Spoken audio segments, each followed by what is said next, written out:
Unfortunately, I have to follow the video. Very, very well done. My name is Mark Huston, and my time with Big Bear goes all the way back to August of 1984.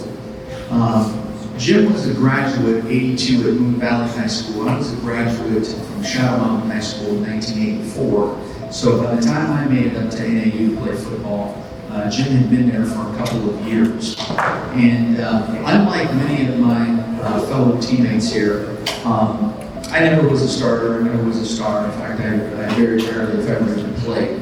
But that being the case, Jim took me in kind of like a big brother would. I was an only child. I didn't have any brothers. I don't have any sisters. And my first year up there in August of '84, he basically took me as his little incoming freshman quarterback and basically could see, that I was nervous, I was scared, I was, pretty much looking at other people that were much more talented than I was. And I think the writing was on the wall pretty early on that I knew that, the reality was I wasn't going to be good enough to be able to ever really play for NAU. But Jim never allowed that to distract from our friendship.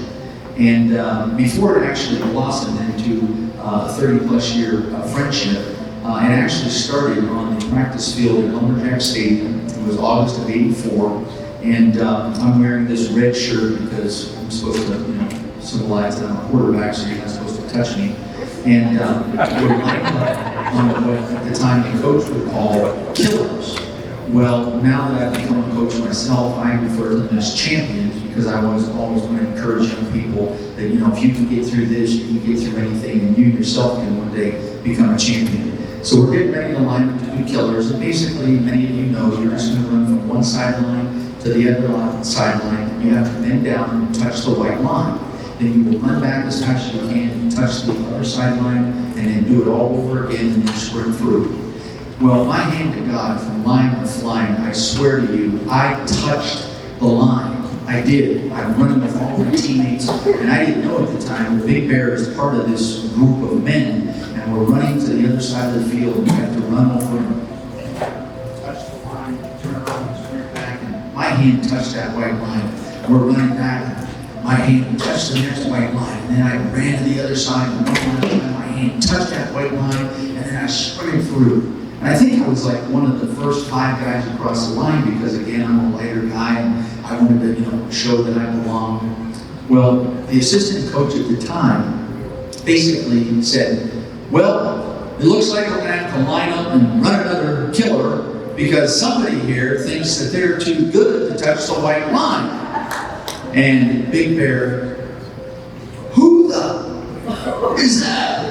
And the coach says, well, it's our little prima donna here, and our names are, tattooed on our helmet with the tape, so you can't get away from it. So Huston is across my helmet, and the coach says, well, Huston here, he must think he's better than the rest of us because he's a quarterback, so he must not have to follow the rules. Well, Big Jim lost his mind, so he was like, you! And I'm like, I touched the white line, I touched it, I swear. So practice ends, we're staying at Taylor Hall, and unbeknownst to me, again, this is my first night in the dorm, my first night away from my parents, and I'm using the restroom. And there's somebody in the shower. And I didn't know that if you flushed the commode, all of the cold water came out of the shower. So here's naive little Mark, and all of a sudden this booming, it's pulled back from the shower, and here is this dripping, wet, long-haired, bearded, big old guy, and he just looked at me and he goes, "You again?"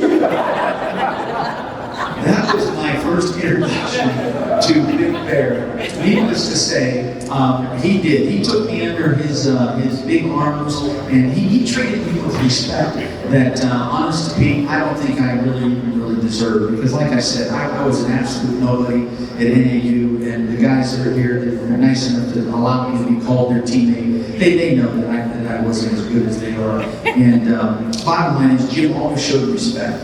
And that blossomed into a 30-year friendship. And I'll wrap it up with this. 30 some odd years later, he's writing a book that many of us have talked about, What's Your Game Plan? I now teach freshman English at Willow Canyon High School in Surprise. I'm a former high school football coach, and I run a camp every summer called the Let It Fly Football Drills and Skills Camp. And it's for kids ages 6 to 16. Well, Jim and I sat down, this is about a year ago, and we decided that, what better thing than to take this book and to get it into the hands of young people. And so a memorial fund was started by my mom. My dad passed away in '08. And each year, she is contributing money into the company which I run for this camp. And with that money, we purchase books of Jim's, and we pass them out each summer to young people. And to date, I would say we passed out approximately about 300 books to 300 young people to just encourage them. Because as you've heard others say, Jim was that. He was an encourager. He was a big man who had a gentle heart. And I truly believe he's one of the few people in the world that it could be said of him that even though Jim grew to be a very large man from a physical standpoint, in my heart, I truly believe that Jimmy's heart was even bigger than the big body that he carried around. And so we are doing this. I'm hoping that this book will be continued. I was talking to Molly, because I've actually brought this book now into the public high school of the Dysart Unified School District, and Sam Fratello's wife asked me, well, how do you do that, being a public school? And I said, sometimes you have to find ways, that it's sometimes easier to ask for forgiveness than it is to ask for permission. So the reality is this book sits at the front of the classroom.